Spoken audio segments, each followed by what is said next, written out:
This is one of those investigations that makes even veteran detectives pause and ask a question they almost never voice aloud. How could something this savage unfold so silently, so methodically, and without leaving behind a clear explanation? In the early morning hours of December 30th, in a calm neighborhood of Columbus, Ohio, a young married couple was gunned down inside their own home. No forced entry, no signs of a fight, no weapon left at the scene. Two small children slept only steps away, unaware that their parents were being killed. A family dog never barked, neighbors heard nothing, and when daylight arrived, the house appeared normal, completely normal. By the time officers arrived, Spencer Teepe, a respected dentist, and his wife Monique Teepe, a devoted mother of two, were already dead, shot inside their bedroom. One was hit multiple times, the other at close range. Whoever committed this crime entered, carried out the murders, and disappeared into the freezing Ohio night, leaving behind almost no indication of how they got in or why they did it. What investigators do have is deeply unsettling. Grainy surveillance footage shows a lone figure moving through an alley behind the home sometime between 2 a.m. and 5 a.m. A person of interest, head lowered, hood pulled up, walking slowly, not running, not panicked, as if time was not an issue. Police say they do not believe this was a random break-in. There was no forced entry, nothing of value was clearly taken, and the likelihood of a stranger entering a family home in the dead of night, executing two adults, and leaving children unharmed is statistically razor thin. That brings one disturbing possibility to the forefront. Did the killer already have access? As the investigation progressed, the questions only multiplied. Why didn't the security cameras capture more detail? Why didn't the dog react? Why was one victim shot several times while the other was not? And perhaps the most haunting question of all, who would want this couple dead? Friends described Spencer and Monique as loving, generous, and widely liked. No known enemies, no public conflicts, no obvious motive. Yet someone walked into their home and destroyed an entire family in a matter of minutes.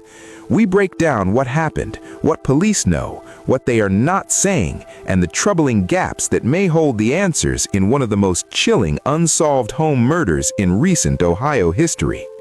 On the surface, the Tepe family's life appeared to be the kind of quiet American success story that rarely ends in horror.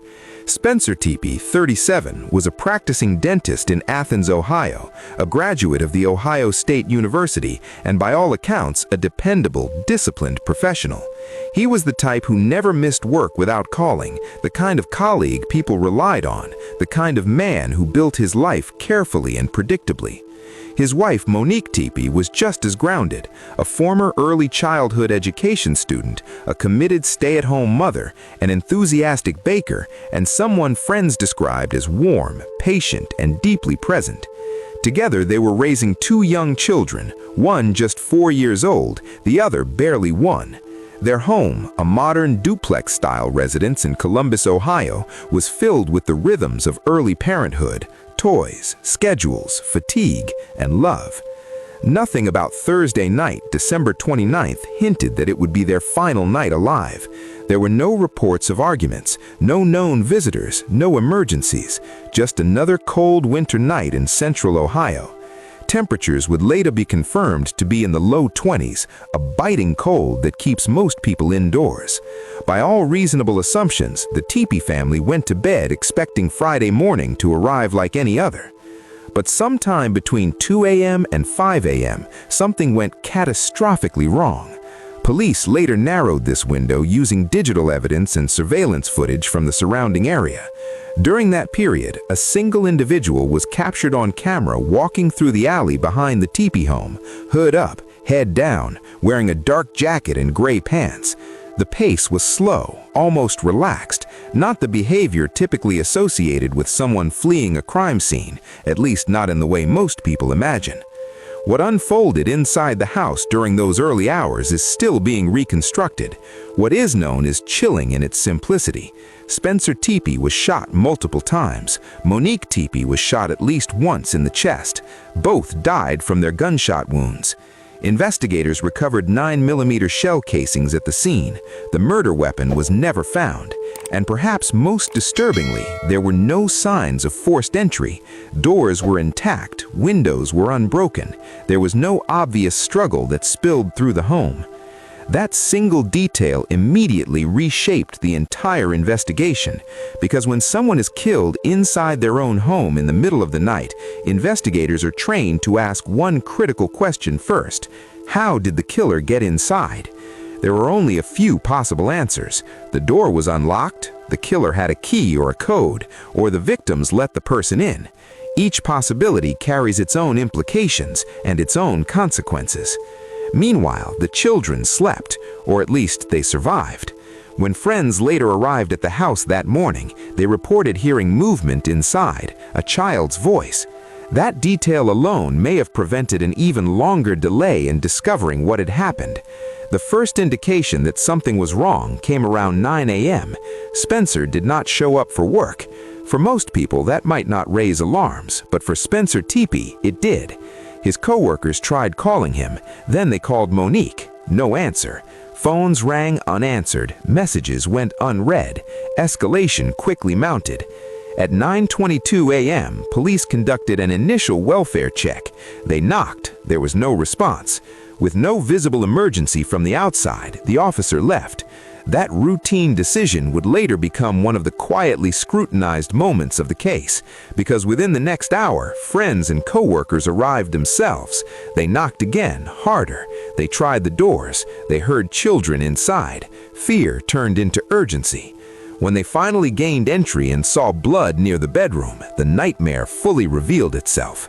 One caller told dispatch they could see Spencer's body lying beside the bed. There was blood. He was unresponsive, not breathing. Police returned immediately. This time, they entered the home. Inside, they found both Spencer and Monique dead. Their children were alive, physically unharmed. From an investigative standpoint, the scene was profoundly unsettling. Most home invasions involving gunfire are chaotic, loud, and messy. They usually leave evidence behind: broken doors, forced locks, overturned furniture, frantic movement. This scene did not.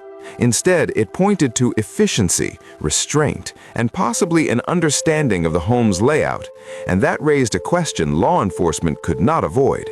Was this a deliberate execution rather than a random act? As word spread, friends, relatives, and even strangers struggled to align what had happened with who Spencer and Monique were. No known enemies, no public conflict, no obvious criminal connections, no history of domestic violence, no financial warning signs disclosed publicly at that point, leaving investigators staring into an expanding void where a motive should have been. In homicide investigations, motive is often the anchor that holds the entire narrative together. Without it, every detail feels uncertain, every assumption becomes risky, and every unanswered question grows heavier with time. By the end of the first day, police confirmed one thing with certainty: this was not a murder-suicide. Someone else had been inside that house. Someone else had pulled the trigger. And whoever that individual was had managed something extraordinarily rare: to kill two adults in their own home, leave children alive, and vanish without immediately revealing who they were or why they acted. That reality would shape every step of the investigation moving forward. When homicide detectives began their work inside the Tepe home, they were immediately struck by what was missing. No broken glass, no forced doors, no flipped furniture, no clear signs of a violent struggle spreading through the house. Instead, the scene appeared calm, almost clinical, and in homicide work, a quiet scene can be far more unsettling than a chaotic one. The master bedroom quickly became the center of the investigation. Spencer Teepe's body was found near the bed with multiple gunshot wounds. His positioning suggested he may have been standing or just beginning to move when he was shot. Monique Teepe was located elsewhere in the room with at least one confirmed gunshot wound to the chest. Authorities have not publicly released her exact position, a detail that often plays a critical role in reconstructing events. That omission is deliberate. Police rarely share scene specifics early unless they believe it will help identify a suspect. Sometimes what they withhold matters just as much as what they reveal. Investigators recovered 9mm shell casings, which immediately narrowed the category of firearm used, but did little to identify the shooter without the weapon itself. Every gun leaves distinctive markings on shell casings, tiny mechanical signatures created by the firing pin and ejector. If the same firearm has been used in another crime and entered into a national database, it could potentially connect cases. But without the gun, those markings have limits. The absence of the murder weapon suggested forethought. Killers who panic often discard weapons nearby. Killers who plan usually do not. Another crucial detail stood out. The family dog, a golden doodle known to be friendly, was still an animal that should have reacted to a stranger entering the home. Yet there were no reports of barking, no signs of distress, no indication the dog alerted anyone or woke the children. That single fact introduces several possibilities. The dog may have recognized the person, the dog may have been restrained, or the attack may have happened so fast and so quietly that there was no chance to react. Each scenario carries very different implications. Then there were the children, one 4 years old, one barely a year. According to relatives, the older child did not seem aware of what had occurred. That suggests the killings happened while the children were asleep, or that they were entirely shielded from the violence. Either way, it again points to speed and control. No forced entry, no obvious chaos, no witnesses. These are not the trademarks of a random intruder. As investigators expanded their focus beyond the house, attention turned to the neighborhood. The Tepe home sat among newer, closely connected residences, modern builds in an area where security cameras are common, Ring doorbells, Nest cameras, private surveillance systems, even at least one nearby police camera. Yet from all that potential digital evidence, police released only one video, a lone figure walking through an alley behind the home during the critical window between roughly 2 a.m. and 5 a.m. The person of interest was not running, not visibly carrying anything, not behaving in a way that suggested panic. The walk was deliberate, almost indifferent, as if there was nowhere urgent to be. That behavior troubled investigators and former detectives alike. In many violent crimes, perpetrators move quickly after the act. Adrenaline fuels urgency. But here, the absence of urgency suggested either extreme confidence or a belief that there was no immediate danger of being caught. Police were careful with their wording. They did not label the person in the video a suspect, only a person of interest. That distinction matters legally. It signals authorities believe the person may have relevant information, but are not yet ready to accuse them of a crime. At the same time, police narrowed the timeline significantly. Initially, they requested footage from midnight to 9 a.m. Then, after reviewing available data, they reduced it to a 3-hour window. That tells us something important. They likely know more than they are saying. Behind the scenes, investigators would have begun cell tower analysis. Every phone connects to nearby towers as it moves. By mapping which devices were present in the area during that narrow window and which did not belong to residents, police could potentially identify unknown phones. It is a powerful tool, but one that generates enormous amounts of data. Sorting through it takes time. Another quiet but critical aspect of the investigation involved financial records, personal relationships, and digital footprints. Detectives examined phone logs, text messages, social media activity, and recent interactions, not because Spencer or Monique were suspects, but because understanding a victim's world is often the only way to understand why they were targeted. This is where homicide investigations become uncomfortable. Even people who live exemplary lives have disputes, tensions, and conflicts that never surface publicly. Police must examine them all. Yet as days passed, no clear motive emerged. Family members publicly stated they could not think of anyone who would want the couple harmed. Co-workers shared the same impressions. Friends described them as warm, generous, and actively involved in their community. From an investigative standpoint, the absence of forced entry and the controlled nature of the scene led detectives toward one unsettling possibility. The perpetrator may have been someone the victims trusted, or at least did not fear. That scenario complicates everything. When a suspect is familiar with a home, its routines, access points, and possibly keys or codes, the pool of potential suspects becomes narrower, but far more sensitive. As public pressure increased and tips started coming in, police remained measured. They released no names, made no arrests, issued no public accusations. To some, that silence seemed frustrating. To experienced investigators, it was strategic, because in cases like this, revealing too much too soon can allow a killer to change behavior, destroy evidence, or vanish entirely. By the end of the second week, one thing was evident. This was not a simple case, and the truth, whatever it was, remained buried beneath layers of restraint, silence, and unanswered questions that only time and patience could uncover. As days became weeks without an arrest, the investigation into the Tepe murders entered its most delicate and legally complex phase. This is the stage in a homicide where detectives stop looking outward for obvious threats and begin examining routines, access points, and the uncomfortable reality that the danger may not have come from a stranger at all. The absence of forced entry continued to dominate every internal briefing. In homicide work, this detail is never minor. It fundamentally reshapes the investigative framework because statistically, when adults are killed in their own home at night with no forced entry, the perpetrator is almost always someone who either had permission to enter or the means to do so undetected. Investigators would have started by reconstructing the Tepe family's nightly routines.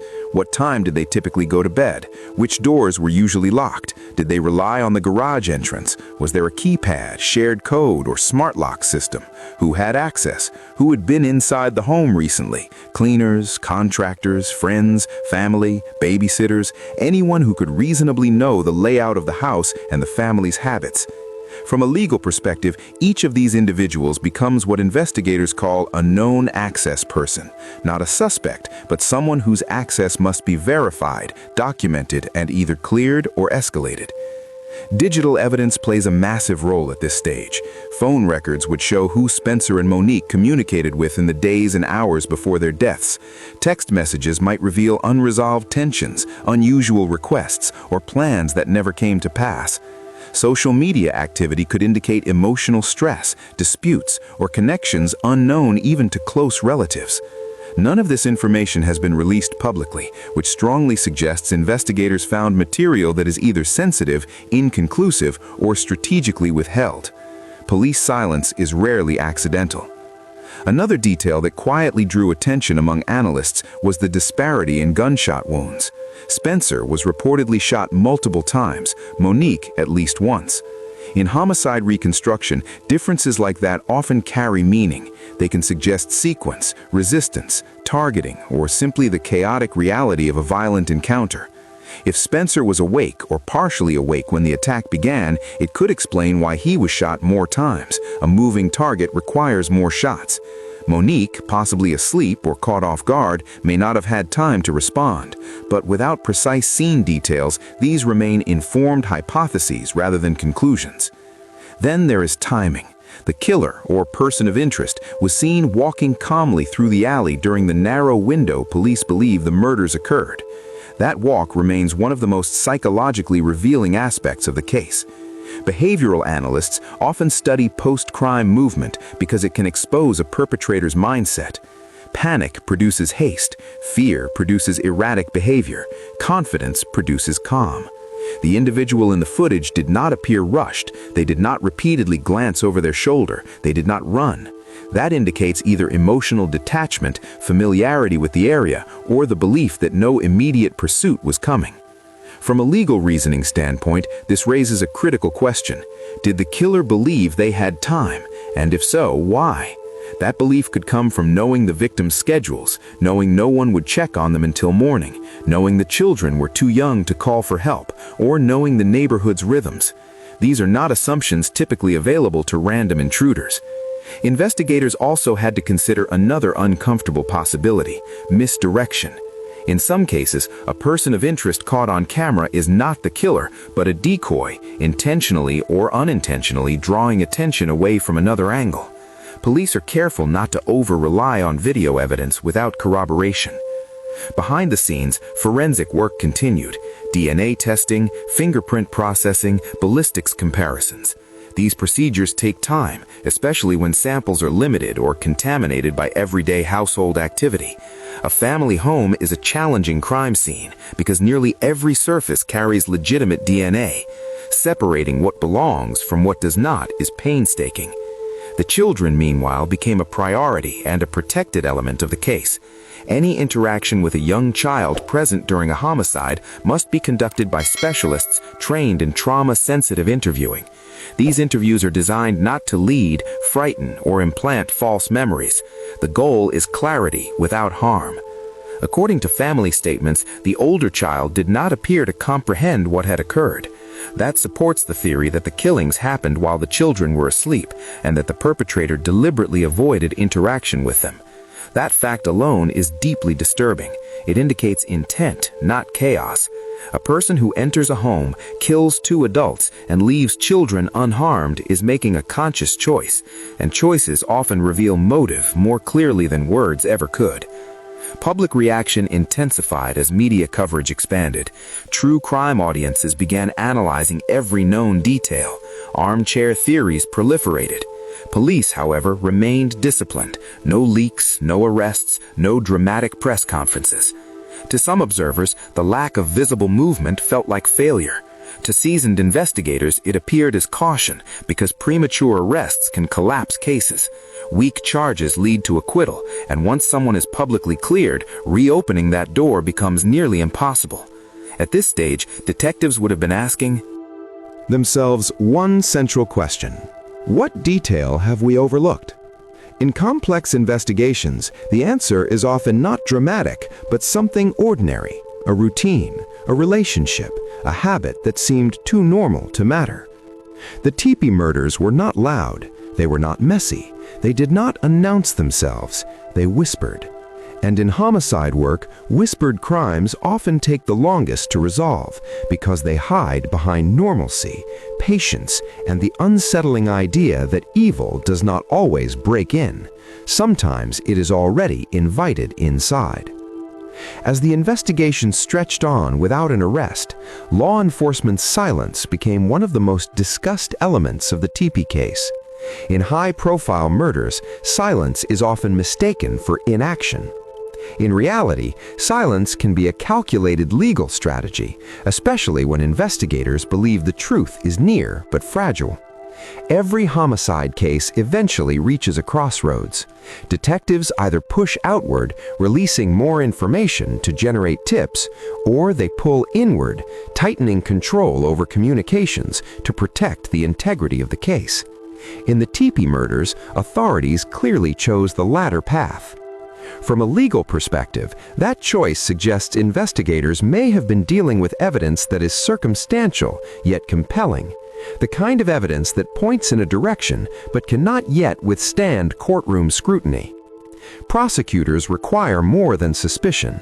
They need corroboration, timelines, motive, opportunity, and ideally physical evidence linking a specific person to the act.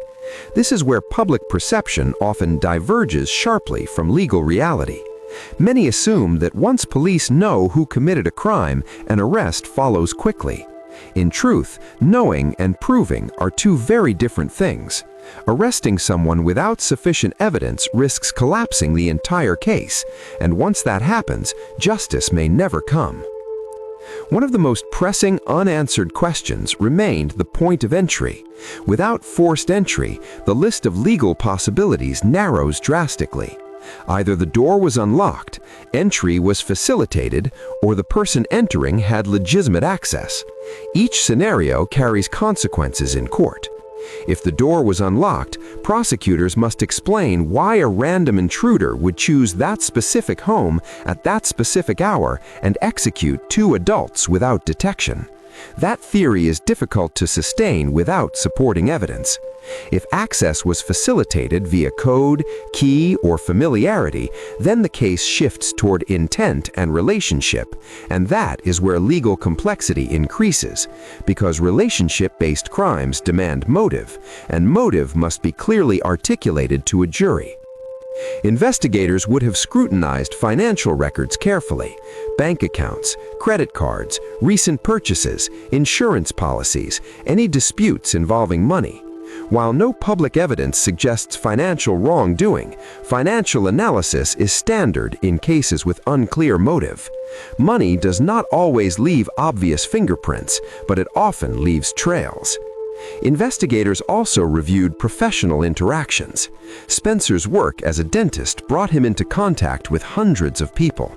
While the vast majority posed no risk, investigators must consider whether disputes, grievances, or misunderstandings existed, particularly involving pain, money, or perceived wrongdoing. Again, police have released no indication that Spencer's profession was linked to the murders. That absence is telling. Credible threats or conflicts tied to his work would likely have been publicized to solicit help. Timing was another legal consideration. The murders occurred within a narrow early morning window, intersecting with bar closings, overnight shifts, and late-night travel. Investigators would examine who was awake, mobile, and had alibis during that period. Cell phone data becomes critical. Location pings, call activity, and app usage can establish presence or absence with precision. However, digital evidence must be handled cautiously.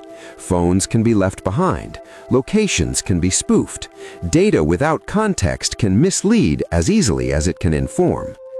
The surveillance video of the figure walking through the alley remained the most visible public evidence, but investigators likely treated it as one piece of a much larger puzzle. Video alone rarely solves crimes. It must align with timelines, digital records, and witness accounts. Behaviorally, the calm walk continued to intrigue analysts. It suggested familiarity, not fear, purpose, not chance. But courts do not convict on demeanor, they convict on facts. Demeanor without corroboration is legally weak.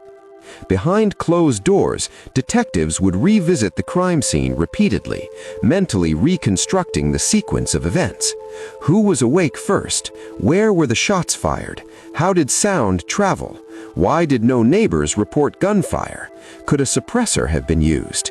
Each question matters, not just for understanding what happened, but for anticipating defense arguments later. A competent defense attorney will exploit every gap. Why no forced entry? Why no weapon? Why no eyewitness? Why no clear motive? Prosecutors must answer each convincingly, or not proceed at all. For the family, this waiting period was excruciating. Public statements emphasized grief, love, and commitment to justice, but avoided speculation. That restraint matters. Public accusations can compromise investigations, influence witnesses, and create legal landmines for prosecutors. As weeks passed, donations poured in to support the children's future. Community members mourned, media attention waxed and waned, and through it all, the case remained officially open, active, and unresolved. The most dangerous moment in any homicide investigation is rarely the beginning. It is the middle, when public attention fades, pressure builds, and investigators must decide whether to act or wait. In the Tepe case, the decision appeared to be patience, because somewhere in the evidence, whether digital, behavioral, or forensic, there was likely a detail that didn't fit, a contradiction, a timeline mismatch, a quiet fact that refused to align. And in criminal investigations, it is often that single persistent detail, the one that refuses to disappear, that eventually cracks the case open. As the Tepe case moved beyond the initial shock of discovery and deeper into the long corridor of unresolved homicide inquiries, one truth became unavoidable. This was not a crime defined by what was seen, but by what was absent. And for investigators, what is missing matters more than what is present. By this stage, law enforcement had likely exhausted the obvious avenues. Immediate tips had been vetted, known associates interviewed, digital records reviewed multiple times, alibis checked, rechecked, and quietly stress-tested. What remained was the slow, methodical work that rarely makes headlines, waiting for inconsistencies to surface, for pressure to alter behavior, or for time itself to loosen something hidden. One of the most important legal realities in a case like this is that absence of evidence is not evidence of absence. The lack of forced entry does not automatically reveal the perpetrator, but it sharply narrows plausible explanations. The calm departure captured on surveillance does not prove guilt, but it suggests a psychological profile inconsistent with panic or randomness. The survival of the children does not soften the crime, it sharpens it, implying deliberation and choice. Investigators must ask questions that are uncomfortable yet necessary. Why that house? Why that night? Why that method? Why leave no message, no theft, no obvious reason? Crimes driven by impulse often leave chaos behind. Crimes driven by purpose often leave silence. From a legal perspective, the Tepe murders underscore the fragility of certainty. Jurors want clear motives, clear villains, tidy narratives. Real cases rarely offer those. Prosecutors must construct stories from fragments, data points, timelines, behaviors, and probabilities. And when the evidence is largely circumstantial, the threshold for moving forward becomes even higher. This case also reveals a hard truth about modern investigations. Technology is powerful, but not omnipotent. Cameras do not see everything. Phones do not always tell the full story. DNA does not announce itself clearly in family homes. Technology narrows possibilities, but it does not replace human judgment. There is also a sobering lesson in routine. The Tepe family did nothing reckless, nothing unusual. They lived responsibly, loved openly, and followed the rhythms of ordinary life. Yet none of that protected them from violence. That reality is deeply unsettling, particularly for an audience long conditioned to believe danger announces itself. Sometimes it doesn't. The legal system moves slowly for a reason. Every step must be defensible. Every conclusion must survive cross-examination. Every assumption must be grounded in fact. Justice delayed is painful, but justice rushed can be irreversible. For the children left behind, the case carries an even heavier burden, not just the loss of parents, but the uncertainty of never fully knowing why. Courts operate on proof. Children grow up with questions. Those two realities do not always align. As of now, the Tepe murders remain officially unsolved. That does not mean they are forgotten. It means they are waiting for a witness to speak, for a piece of evidence to re-emerge, for a contradiction to fracture under its own weight. History shows that cases like this often resolve not through dramatic breakthroughs, but through persistence. Someone recalls something years later, a relationship shifts, technology advances, a secret becomes too heavy to carry. Time, while relentless, is also revealing. And so the central questions remain. Who entered that house in the early hours of December 30th? How did they gain entry so effortlessly? Why were Spencer and Monique targeted? And what detail, missed, minimized, or misunderstood, holds the key to the truth? The lesson of this case is not merely about crime. It is about vigilance, patience, and the limits of certainty. It reminds us that evil does not always appear chaotic, that answers are not always immediate, and that justice is often built quietly, piece by piece, long after the headlines fade. If you believe in accountability, if you believe victims deserve answers no matter how long it takes, then cases like this matter, especially when the silence grows loud. If you found this analysis valuable, please take a moment to like this video, subscribe to the channel, and share it so more people stay informed about cases that still need answers. Thank you for watching, for listening, and for standing with the victims whose voices can no longer be heard.